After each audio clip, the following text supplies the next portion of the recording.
خوشی سے اچھل پڑے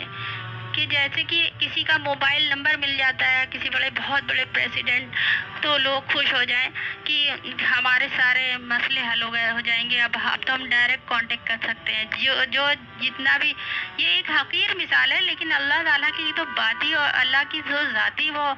الگ ہے، لیکن ایک سمجھانے کے لیے دنیاوی طور پہ کی مثال دی جاتی ہے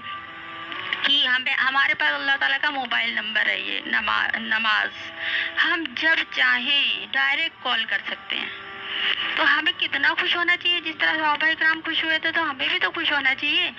کہ ہم جب چاہیں کال کر سکتے ہیں، کوئی ہمیں روکنے والا نہیں ہے، ڈائریکٹ ہمارا یہ اللہ تعالیٰ سے تعلق بن گیا ہے۔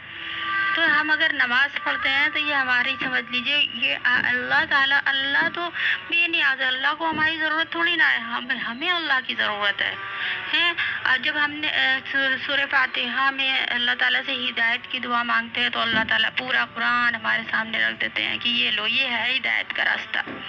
ہے۔ اس میں سب سے پہلے جب ہم سورہ بقرہ کی جو آیت شروع ہوتی ہے اس میں ذالک الکتاب لا ریب فیہ، الف لام میم، ذالک الکتاب لا ریب فیہ،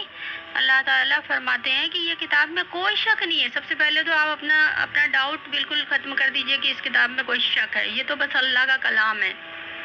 جب آپ نے یہ مان لیا تو یہ ھدی للمتقین ہے،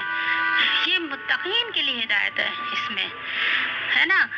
اور اس کے آگے جو ایمان والوں کی جو صفت بیان کی گئی ہے شروع میں ہی سورہ بقرہ میں، الذین یؤمنون بالغیب ویقیمون الصلاۃ ومما رزقناہم ینفقون، جو لوگ